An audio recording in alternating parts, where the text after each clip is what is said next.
Police commissioner વગરના સુરત શહેરમાં કાયદો અને વ્યવસ્થા કથળતી જોવા મળી રહી છે। જહાંગીરપુરામાં 8 વર્ષની બાળકી સાથે દુષ્કર્મની ઘટના બનતા પોલીસ ફરિયાદ નોંધાવી છે।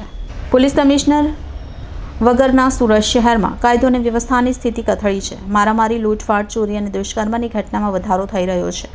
તેવામાં જહાંગીરપુરા પોલીસ સ્ટેશનમાં દુષ્કર્મની ફરિયાદ નોંધાઈ છે। 8 વર્ષની બાળકી સાથે દુષ્કર્મની ઘટના બનતા ચકચાર મચી જવા પામી છે। કાયદાના સંઘર્ષમાં આવેલા કિશોરે 8 વર્ષની બાળકી સાથે દુષ્કર્મ આચર્યું હોવાની ઘટનાથી સનસની ફેલાઈ ગઈ છે। કિશોર ભોગ બનનાર બાળકીને ઝૂંપડામાં લઈ ગયો અને થપ્પડો મારી બાળકીને ધમકાવી આપી ત્યારબાદ બાળકી સાથે દુષ્કર્મ આચર્યું હતું। દુષ્કર્મ બાદ બાળકીને બ્લીડિંગ થતાં નરાધમ ભાગી ગયો હતો। ઘટનાની જાણ થતાં પોલીસે બાળકીને હોસ્પિટલમાં સારવાર માટે ખસેડી હતી।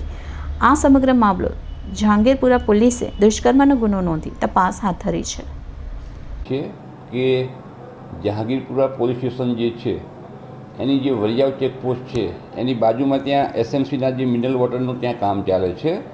એ કામ અર્થે ત્યાં આઉટ સ્ટેટના મજૂરો પણ એમાં ત્યાં કડિયા કામની અને બીજી બધી મજૂરી કામ કરતા હોય છે। એ રીતે આ કામે જે ભોગ બનનાર બાળકી જે છે એ એના કાકા કાકી જે છે કે એમને એક 1.5 વર્ષનું નાની દીકરી છે, એની સાર સંભાળ રાખવા માટે આ ભોગ બનનારને એના કાકા કાકી સાથે રાખતા હતા।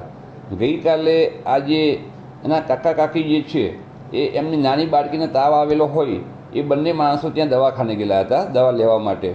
અને બપોરના 12 વાગ્યા આસપાસ જ્યારે પરત આવ્યા ત્યારે જે ભોગ બનનાર જે છે એ ત્યાં ઘરમાં બેસી અને રડતા હોય અને એમના આ બાબતે ભોગ બનનારને પૂછપરછ કરેલી તો ભોગ બનનારે એવું કહેલું કે મને કે સળિયો આવ્યો છે જેથી આ બ્લડિંગ કે એવું કંઈ લોહી કંઈ આવે છે, જેથી આ જે એના કાકા કાકી જે છે એ તાત્કાલિક આ બાળકીના નજીકમાં જ તે પહલ હોસ્પિટલ જે છે ત્યાં લઈ ગયેલા।